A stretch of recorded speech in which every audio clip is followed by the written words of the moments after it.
We don't have to fit in, like we can just be ourselves. And we are miracles because our ancestors survived and we're here. And it took me a while to see that.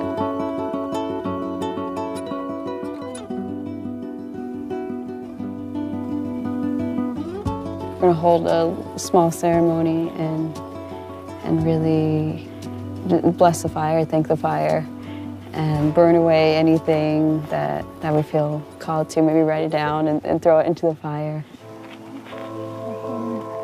It's very hard when you move away from the family to keep up with your tribe's traditions and things like that. It's so easy for them to fade away.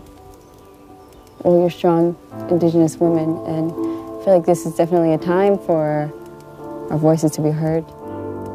I've always sort of been soft-spoken and the peacekeeper, but through that I noticed like I was like raped and molested and like all these really terrible things, and I grew through it. I think with more meetings of Native American women, it is shifting because we all have similar stories and we can all hear it and know that we're not alone in this battle. This year, I really feel just the anger coming up. It's like I can't hold it in anymore. It has to come out. I just want to yell and scream and be like, hey, we're here, and fucking stop. Like, we're really sacred. And the fact that we're even here and our ancestors survived is really a miracle.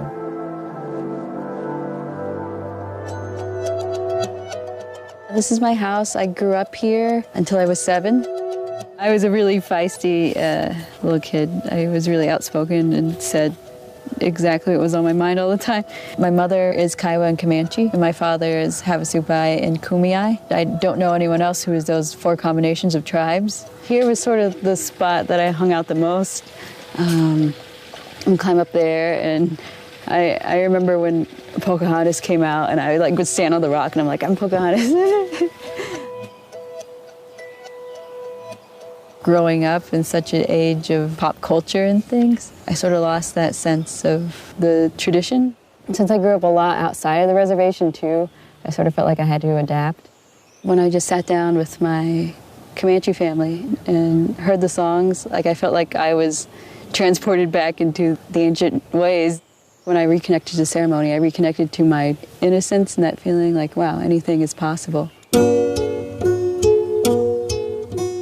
We're about to meet with Rissa, my cousin, and we're going to do a little bit of water release therapy that is used to really help PTSD and physical pains and mental illnesses.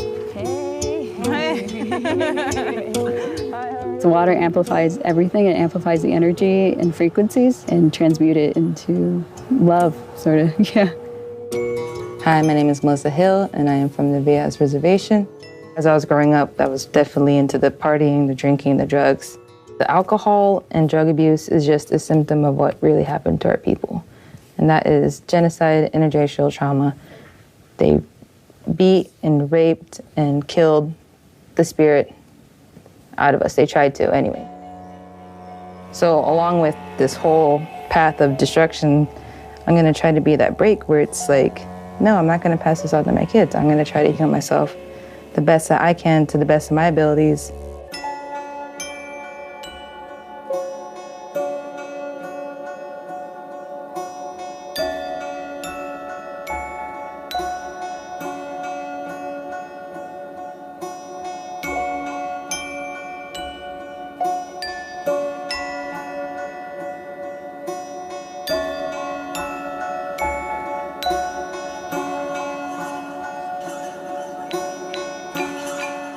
Afterwards, I felt like I finally was able to release whatever I was holding on to. I was crying about how our people are still lost. They still don't have their identity, that connection to be able to be human. I really felt like our ancestors in past lives and everything coming up and holding the space for you at the same time. Feeling everything that you've gone through. I'm thankful for you. No, I'm thankful for you too.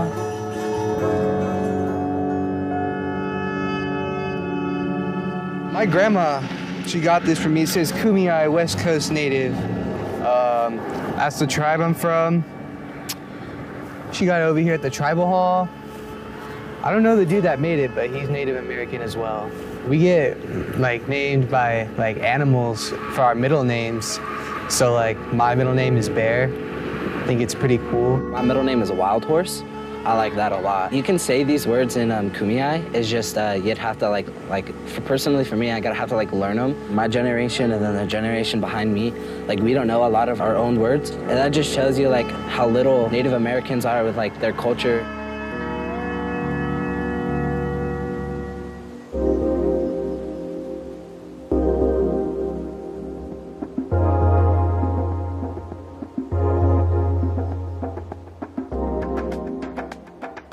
I always sort of grew up with powwow. Like every weekend I was going to dance, and I think when I was a teenager around 13, 14, I was sort of like, I want to explore outside of this, and then so I sort of rebelled, and then I was like, wow, that was a bad idea, because now I have a lot to catch up on. Things are always sort of evolving. I'm very proud of her.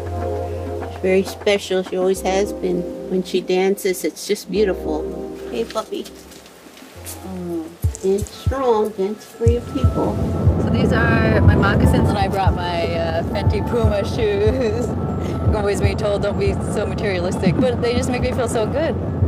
I'm really excited to go to this powwow, and also a little nervous because I haven't been in a while. I feel like everything's gonna fall into place as soon as I get there.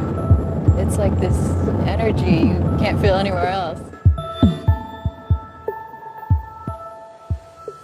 We're at the Spotlight 29 powwow, and when we go in, we're gonna see vendors, then people dancing around a drum. Right now they're doing the contests. People, they sort of do a tour of powwows and like try to win the cash prizes or just reconnect with other tribes.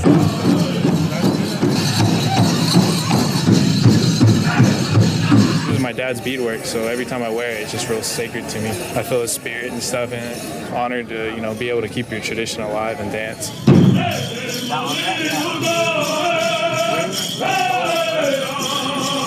When they're doing the hard beats and the hopping, that's more of like really almost like summoning up their power.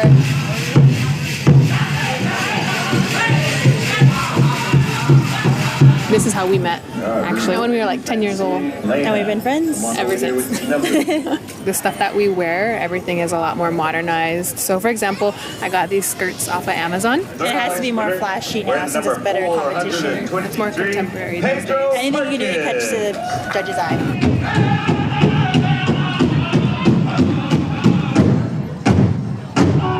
For a moment, I got really hypnotized. Just sitting there and watching them and watching their foot movements, and I could really see how they were moving energy with their dance moves and with all their tools, and it was beautiful. When we were younger, we were taught by our grandparents, and our dad grew up like that too, getting the teaching and all that involved in the bird singing and dancing. For me, it's a very powerful, I would even say spiritual moment and uplift that you get.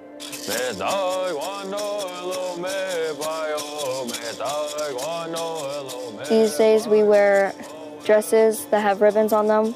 The colors, we have a different meaning to our group. The blue represents the water, the red represents the dirt and the blood.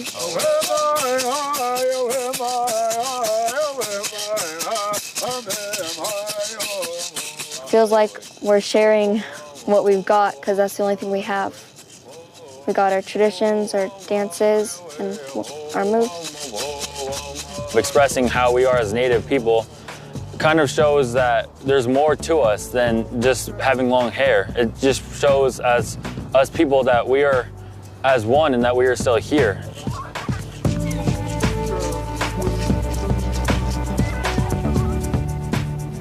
So, where are we going?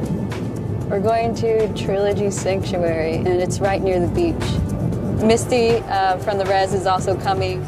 We grew up together and watching like Spice Girls and all sorts of things in the 90s. Yeah. This bond that we all have is just, it's amazing. It's electrical, and it's just everything that I want to be surrounded by all the time. I want to be surrounded by positivity, energy, light, creativity, all of it. So my family, my culture, being here to express it is what I've always wanted.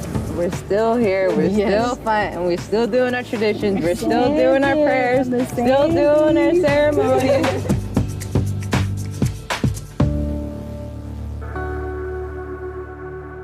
My grandfather told me a story. He was walking and there was like two paths, one like really rocky and the one clear path, but he heard like a rattlesnake in the clear path, and then he just like ran to the rocky path until he was home. I saw it like sort of as a metaphor, like, oh, sometimes you just gotta run through the rocky path.